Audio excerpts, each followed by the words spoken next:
Bonjour, mon invité aujourd'hui est Ousmane Ndiaye, journaliste et un ancien de TV5 Monde, ancien du Courrier international, mais il a fait une carrière riche ailleurs sur les problématiques de l'Afrique et sur le Sahel particulièrement. Il vient de sortir un livre qui s'appelle L'Afrique contre la démocratie, mythe, déni et péril, aux éditions Rive Neuve, un livre assez fort parce qu'il y a une tonalité particulière. Bonjour Ousmane. Bonjour Hichem, merci pour l'invitation. Avec plaisir. En tout cas, j'ai envie d'extraire quelque chose de nouveau par rapport à vos entretiens sur le livre et d'avoir aussi une vision sur les événements en train de se faire en Afrique actuellement. D'abord, quand on parle de l'Afrique, c'est 30 millions de kilomètres carrés, 1,5 milliard d'habitants, plusieurs régions. De quelle Afrique parle-t-on en réalité? Je suis d'accord, l'Afrique c'est les Afriques, C'est ça. Moi je parle en réalité d'une Afrique. On m'a beaucoup reproché le titre du livre, L'Afrique contre la démocratie, avec ce procès hâtif qu'on m'a fait en me disant mais tout ne marche pas, il y a des exceptions, etc. J'ai dit oui, en réalité moi je parle que d'une Afrique. D'une Afrique. C'est l'Afrique des coups d'État, c'est l'Afrique des troisièmes mandats, des changements de constitution, des glissements. C'est cette Afrique-là qui est contre la démocratie. Il y a tous les autres Afriques. Et surtout, je parle de cette Afrique-là, et les événements en cours au Mali nous le montrent et nous le démontrent, y compris l'AES, parce que pour la première fois depuis les indépendances, il y a un tournant. Il y a des régimes, contrairement aux années 60-70, où il y avait des coups d'État. Mais les coups d'État, il y avait toujours un semblant de transition, de processus démocratique. Pour la première fois, on a des régimes qui sont ouvertement contre la démocratie. Et c'est un tournant historique qu'il me semble qu'il fallait marquer, qu'il fallait essayer de comprendre pourquoi aujourd'hui qu'il y a des régimes dont le projet ouvert, c'est contre la démocratie. Pourquoi aujourd'hui, Mali, Burkina, Niger, on a des chefs d'État qui arrivent par un coup d'État, promettent des élections et en cours de chemin décident de s'octroyer des mandats de 5 ans, renouvelables, laissés à leur appréciation. C'est une rupture. Oui. On va entrer dans les détails. D'abord, j'ai envie de comprendre votre propre définition de la démocratie. Mais en réalité, c'est un élément important dans le débat et ça permet de situer les enjeux. C'est une question importante parce qu'on m'a bien sûr rétorqué démocratie libérale, démocratie socialiste. En vérité, je parle du minimum démocratique. C'est quoi? Choisir ses dirigeants, la redevabilité, justice, dignité. Très simple. Pour moi, ça c'est le minimum du socle démocratique universel, ce que j'appelle le socle démocratique. C'est-à-dire, quel que soit le type de démocratie qu'on fait ou qu'on veut faire, il me semble qu'un des préalables, c'est pouvoir choisir ses dirigeants, pouvoir avoir la liberté d'expression, pouvoir avoir justice, pouvoir avoir une égalité en termes de droits économiques. Donc, il me semble que quand je dis démocratie, et c'est pour ça dans mon livre, je n'entre pas dans la bataille des définitions, parce que pour moi, c'est la deuxième étape. En fait, je parle de la démocratie comme moyen, outil. Après, il y a la deuxième phase de la démocratie. C'est quand vous organisez l'espace démocratique et qu'il y a une compétition des projets et des visions. On arrive, moi, je veux tel type de société, avec tel type de droit, avec tel type d'évolution démocratique, un autre parti, etc. Et en fait, pour moi, ce débat-là, il ne doit pas être tranché par un auteur ou par un expert. Il doit être tranché par les citoyens, par le suffrage universel. Par contre, attention, je le dis toujours, je ne fais pas un livre pour défendre la démocratie. Je ne suis pas pro-démocratie. J'essaie juste d'expliquer que dans le minimum de droits fondamentaux, qu'on appelle sa démocratie ou en autre mot, c'est le minimum de la condition d'existence à la fois de la souveraineté, à la fois du développement. Et enfin, pour finir, parce qu'on a le fétichisme du mot en Afrique, démocratie. Et j'essaie dans mon livre de dire, sortons du fétichisme des mots pour voir ce qu'est et les faits. Et c'est très intéressant parce que quand on sort du fétichisme du mot démocratie, on se rend compte que dans nos sociétés, avant la rencontre avec l'Occident, ce que l'Occident appelle démocratie existait.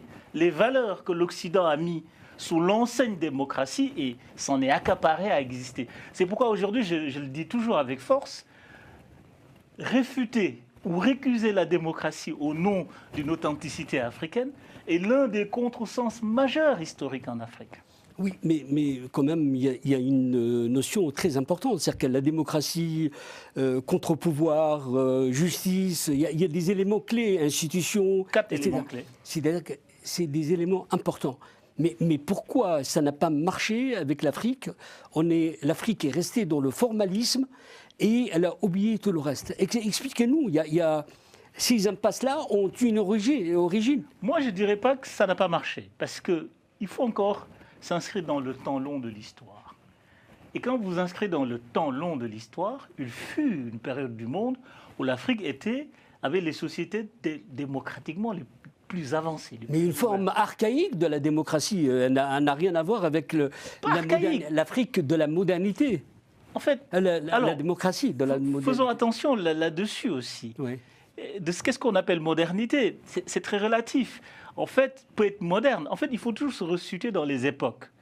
Quand vous donnez le droit de vote des femmes 3 ou 4 siècles avant l'Occident, par rapport au contexte mondial, quand on sait qu'en France, on a eu le droit de vote des femmes qu'après la Seconde Guerre, il me semble, c'est assez parlant et assez instructif. C'est-à-dire, pour moi, il n'y a pas un bloc archaïque en soi de pratique versus une époque moderne. C'est-à-dire, dans la temporalité du monde, ce qu'on a appelé archaïsme et régression et ce qu'on a appelé modernité ont toujours été dans les mêmes époques, ont toujours marché ensemble. Absolument. C'est-à-dire, c'est des archaïsmes, c'est des tyrannies qu'est né les expériences démocratiques les plus importantes en Afrique, bien avant la colonisation. Mais c'est comme ça les évolutions se font. Oui, et je donne l'exemple, et je donne par exemple l'exemple de la révolte du peuple lébou, l'actuel Dakar, qui a créé une république démocratique, avec des parlements bien avant le modèle français. Et c'est né d'une révolte par rapport à la tyrannie d'un tyran qui était le roi du Cayor. Donc en fait, je pense qu'aussi un des pièges du débat sur la démocratie, c'est de chercher des époques où il y a eu totalement des démocraties parfaites. Et ça n'a existé nulle part. Et pourquoi on voudrait que ça existe en Afrique? Parce que souvent on me dit en Afrique, la situation est terrible, etc. Ben, je dis non. La situation, ça dépend d'où. C'est-à-dire, moi, quand je parle de démocratie en Afrique, je m'attache d'abord à la trajectoire des pays. Je ne pense pas qu'il y ait une trajectoire unanime globale. Vous prenez dans un même espace un pays comme le Cap-Vert, qui a réglé de façon remarquable un certain nombre de problèmes, au point d'en arriver où le président de la République est élu avec 11 voix de différence. On vous dira que c'est un tout petit pays, c'est gérable. Non, moi je pense que ce n'est pas une question de taille dans la démocratie. Il me semble que... Alors, les expériences dépendent de ça aussi. Non, moi je pense que les attributs, les expériences dépendent d'autre chose. Pas que de la taille. En tout cas, dans les données objectives que nous avons. J'ai essayé de faire un tableau comparatif dans mon livre, où j'ai essayé de prendre les pays en Afrique qui ont l'indice de développement humain le plus élevé, donc le niveau d'éducation le plus élevé, le niveau de santé, etc. Quand vous prenez ce classement, comme par hasard, les 5 pays en tête, c'est les 5 pays qui ont les processus démocratiques les plus avancés. Maurice, Cap-Vert, Botswana, etc. Donc moi, je crois qu'on ne peut pas délier les choses. On peut pas... C'est pas un hasard, en réalité. C'est ce qu'on a observé. Encore une fois, pour qu'il y ait démocratie, attention, ça par contre, on en parle beaucoup et on avait commencé d'en parler. La démocratie, c'est pas une fin en soi. C'est pas quelque chose qui advient parce qu'il y a des textes. Et on l'oublie en Afrique. Il y a ce que j'appelle les 2 pieds de la démocratie. Pour moi, pour qu'il y ait démocratie, il y a 2 pieds pour marcher.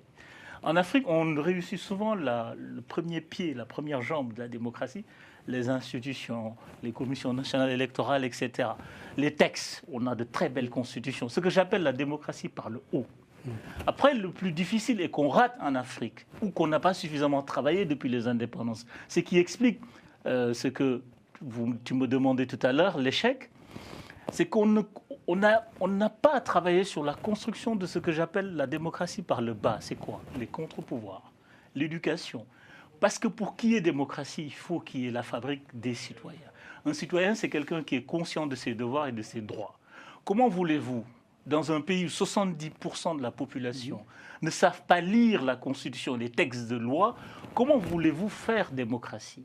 Comment voulez-vous qu'ils adhèrent à ces textes-là? Il me semble que ça, c'est un des enjeux les plus importants dans notre construction démocratique, et c'est un angle mort sur lequel on a... Enfin, en tout cas, on n'a pas assez réfléchi là-dessus. Ces critères-là sont essentiels pour le développement de la démocratie. On a vu les modèles, par exemple la Corée du Sud, le Singapour. Les critères que vous évoquez sont au cœur de leur développement et de cet épanouissement de ces pouvoirs. La question, pourquoi en Afrique, 70 ans après, on est resté... Certes, il y a eu des évolutions, mais on est frappé par les impasses parce que il y a une accélération de tous les calendriers liés au développement, à la démographie, à plein d'éléments. Et l'Afrique reste quand même, vous avez dit, il y a une poignée de pays qui répondent à des critères, mais le reste est à la traîne. Je pense qu'il y a une crise de vision qui est très importante, qui est à la fois héritée de la colonisation, qui est aussi le fait de certaines tendances du monde actuel. L'héritage de la colonisation, il ne faut jamais oublier que, et je ne le dis pas pour défendre nos États africains, en 1960, 50, 58, 56 pour d'autres, on a hérité de l'État colonial. C'est quoi l'État colonial? Contrairement à ce que j'entends, on le dit souvent, on a hérité du modèle français, on a fait calque ou britannique. Non, on a hérité de l'État colonial. C'est quoi l'État colonial? L'État colonial, c'était un État d'exception dont l'objectif était de maintenir la domination, pas de fabriquer des citoyens ni de devoirs. C'est-à-dire, quand vous étiez citoyen français à Caen ou à Rouen ou ailleurs, vous allez au tribunal, c'était pour avoir justice. Quand vous étiez citoyen à Dakar ou à Bamako ailleurs, vous alliez au tribunal. Le tribunal n'avait pas vocation à rendre la justice, mais garantir l'ordre colonial. Donc, on a hérité de l'État colonial fondamentalement antidémocratique. La colonisation, c'est le contraire de la démocratie. Donc, on hérite de ces États-là. Première erreur, premier problème, nous n'avons pas à réformer ces États-là. L'héritage, l'esprit de l'administration, l'esprit de ces États a continué. Donc, premier problème, à l'indépendance, nous héritons d'un État qui est conçu pour être antidémocratique et que nous ne réformons pas ou pas suffisamment. Deuxième chose, à partir des années 60-70, il y a eu cette vision totalement développementaliste où on s'est dit la démocratie, les droits, ça viendra après, ce n'est pas une priorité. Il faut développer les pays, donc parti unique, etc. Ce qui était une erreur majeure, parce qu'encore une fois, on ne développe pas un pays avec des ressources humaines, avec de la matière première, cette politique de produire, etc.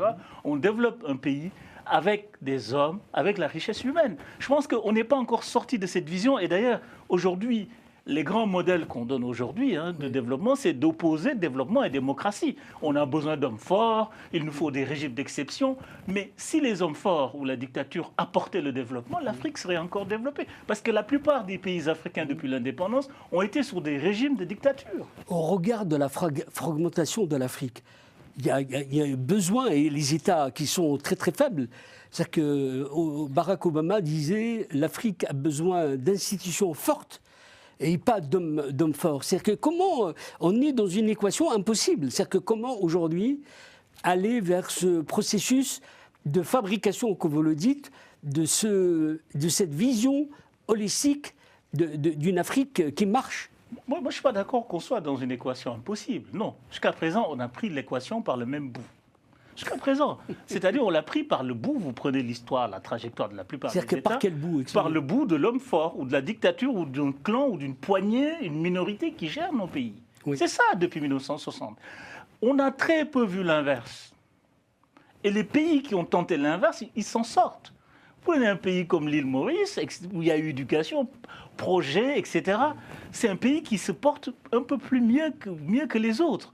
En réalité, moi, je veux sortir de ce schéma un peu binaire où c'est échec total ou réussite totale. Il me semble que, encore une fois, jusqu'à présent, on a été toujours sur cette modalité-là, et je le rappelle toujours, et une des grandes imposture aujourd'hui de l'époque, c'est de dire que la démocratie a échoué en Afrique. Oh, je dis imposture parce qu'en réalité, on n'a jamais essayé la démocratie. Prenez un pays comme le Mali, que je connais très bien, quand je vois des pancartes où des leaders politiques ou des militaires nous disent « nous avons essayé la démocratie », ça n'a pas marché. Non, non, depuis 1960, le Mali n'a jamais essayé la démocratie. Ce qu'il y a eu, c'est qu'il y a eu des tentatives d'instrumentalisation de la démocratie, mais au fond, qui n'étaient que des continuités du parti unique et des régimes claniques et des régimes dictatoriaux. J'ai envie d'être un contradicteur fort par rapport à votre raisonnement, mais on le voit, c'est que vous êtes accroché à cette démocratie, mais on voit la démocratie déjà en Occident, le lieu de naissance de ce concept.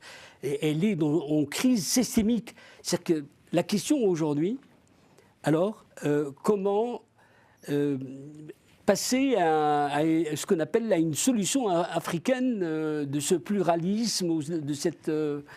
oui. Premièrement, je conteste ce que mon cher Hicham vient de dire. La démocratie n'est pas née en Occident. Ça, c'est pour moi un des grands mythes. Je parle de mythes. Les pratiques qui existaient dans la Grèce antique existait bien avant dans d'autres espaces de l'Afrique.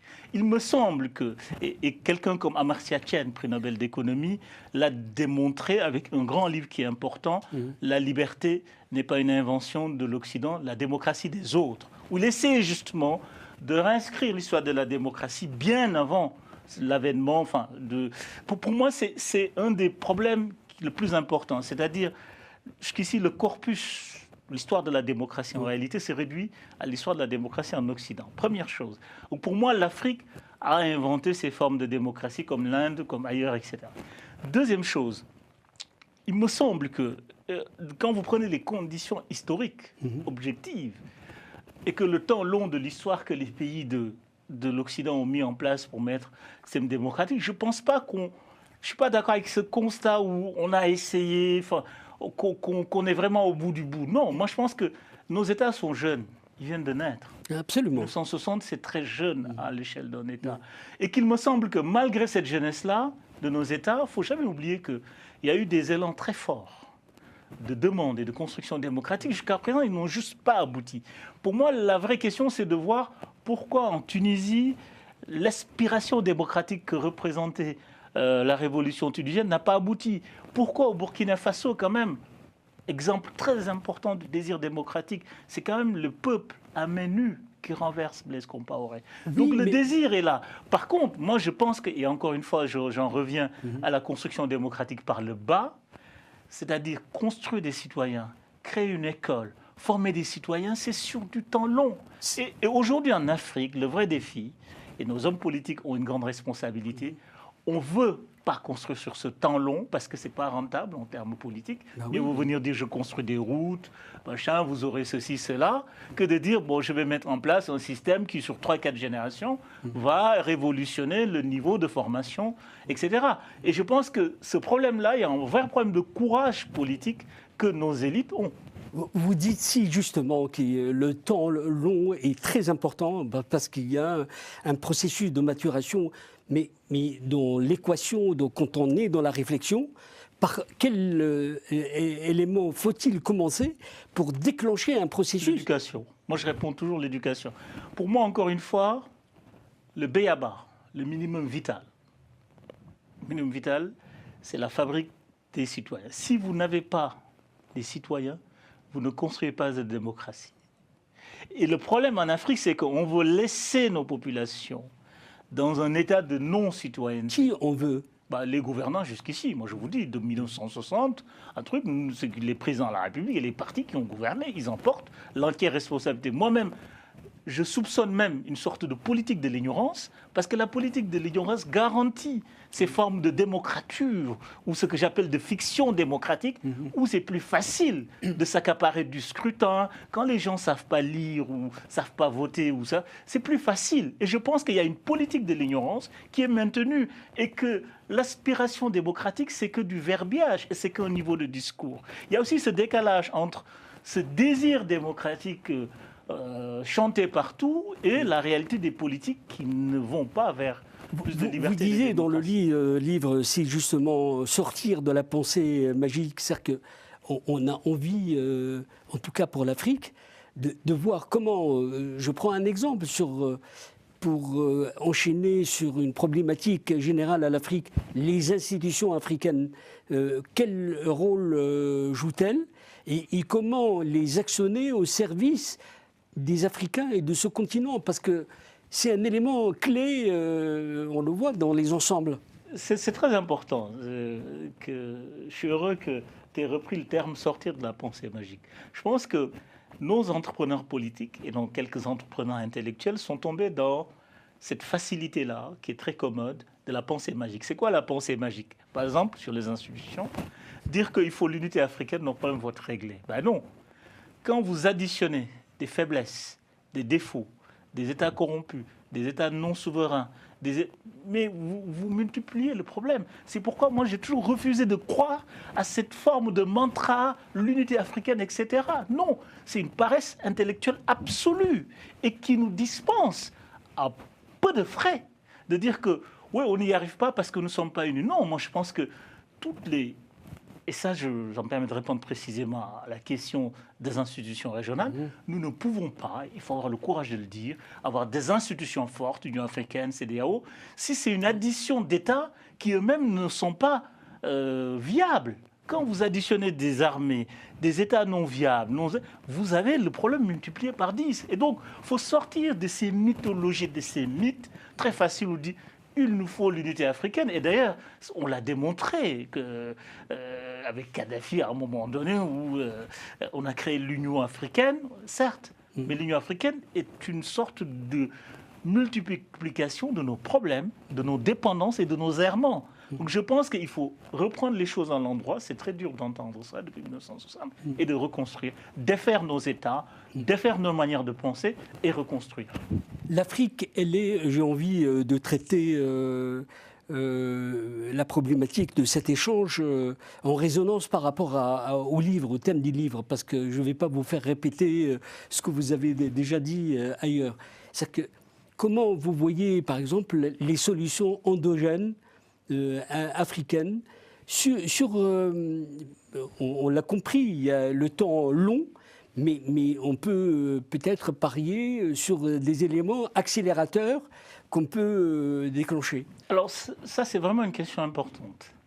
Il me semble que pour construire des institutions, c'est important que les populations, les gens à qui ces institutions sont destinées, s'y reconnaissent. Ça ne sert à rien, et ça on est aussi dans une des impasses de nos institutions, de fabriquer des institutions hyper modernes avec les normes, comme on dit, internationales, qui sont en décalage avec les normes des gens qui vivent même sur le terrain. Je donne toujours un exemple, la question de la terre, qui est une question importante qu'on minimise. C'est-à-dire, vous avez deux notions, deux droits qui s'opposent. C'est-à-dire le droit traditionnel africain, où la terre m'appartient parce que mes ancêtres étaient là, la communauté l'atteste, et qu'en 1960, au nom d'une vision, en tout cas occidentale ou normée de la terre maintenant appartient à l'État. Et donc, vous avez deux droits qui sont en conflit. Et donc, ceux qui ont compris plus que les autres, en ont profité pour aller faire les papiers, etc. Et donc, être légal du point de vue de l'État et d'être totalement illégal et illégitime au point de vue de la réalité de l'histoire de ces terres-là. Et donc, ça, pour moi, cet exemple est typique. Il ne suffit pas de faire du droit, il ne suffit pas de faire de la loi, il suffit de partir, de créer à partir du vécu de l'existence. Et encore une fois, et je le dis par exemple, voyez nos constitutions. Qu'est-ce qui fait la force d'une constitution? Qu'on y adhère, qu'on y croit. Et je pense qu'aujourd'hui, en Afrique, c'est ce problème-là qu'on a.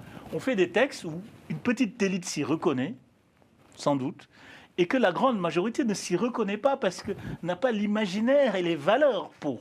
Et tant que nous ne connectons pas les valeurs des terroirs, de nos citoyens aux valeurs de l'État, on aura un gap.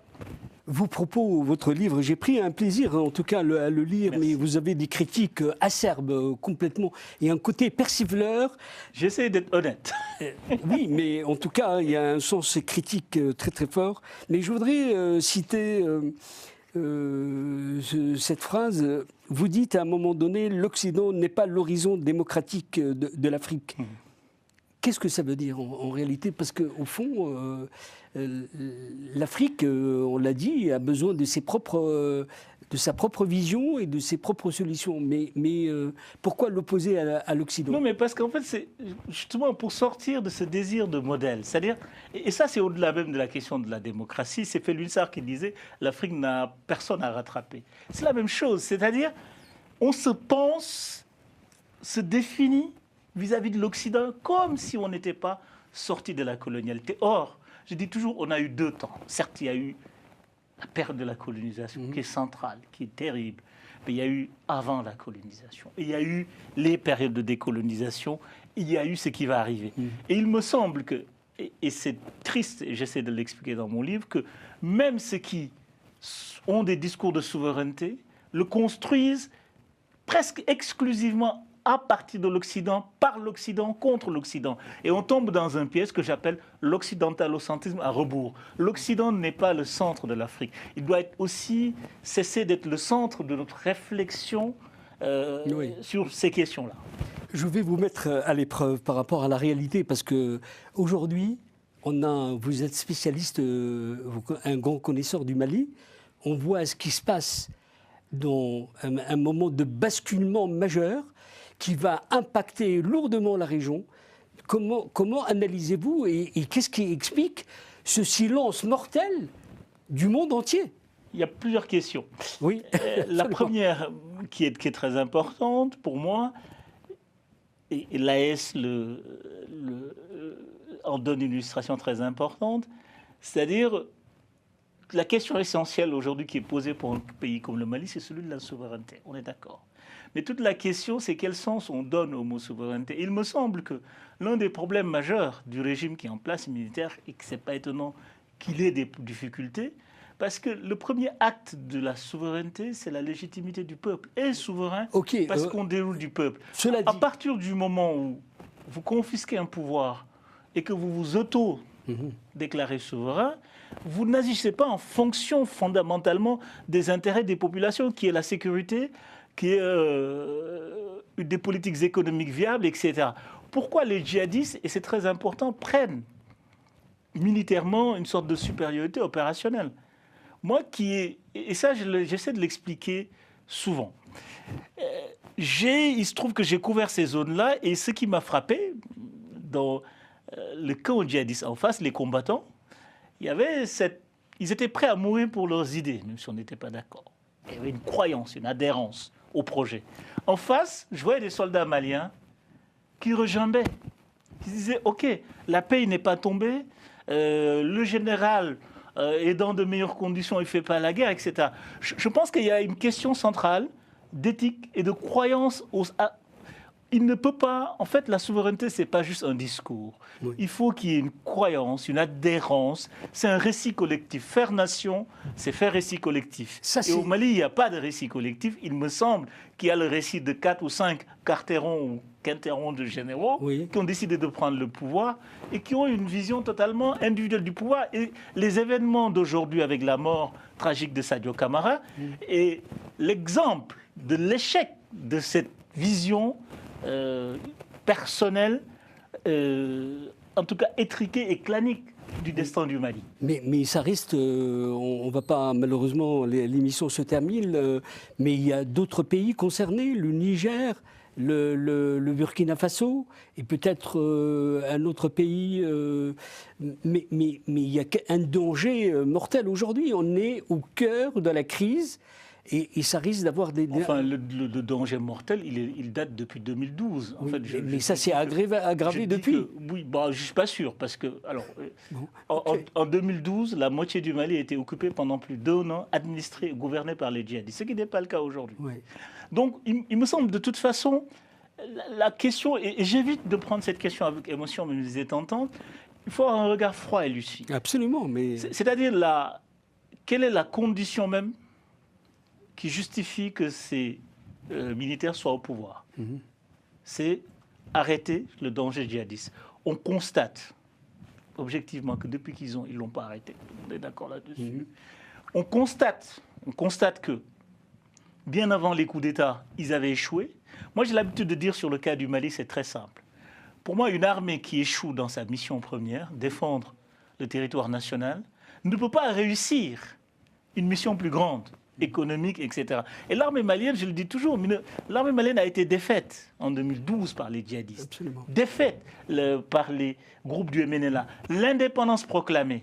Les généraux pris. Et on ne va pas me faire croire que cette armée-là, quelques années plus tard, est magnifique et va sortir le Mali du pétrin. Je voudrais vous amener à mettre en perspective. Tout ça, on le sait, mais c'est-à-dire qu'aujourd'hui, on voit qu'il y a un paramètre nouveau qui modifie la donne. Mais bon, c'est un sujet très complexe. Alors moi, ce que vous dites, je ne refuse pas la perspective. Ce que je suis en train de dire, c'est que la perspective est totalement sombre et pessimiste. Il ne faut pas se raconter d'histoire. Moi, je pense qu'on va vers un échec retentissant de ces aventuriers de l'AS. J'aurais aimé vraiment vous interroger sur la France-Afrique, la Chine-Afrique. Il y a plein de sujets qui méritent vraiment le géopolitique où l'Afrique est déjà au temps du monde. Merci Ousmane Ndiaye. Je recommande particulièrement la lecture L'Afrique contre la démocratie, mythe, déni et péril. Ça mérite un autre débat. Merci. Merci. À très bientôt. Au revoir.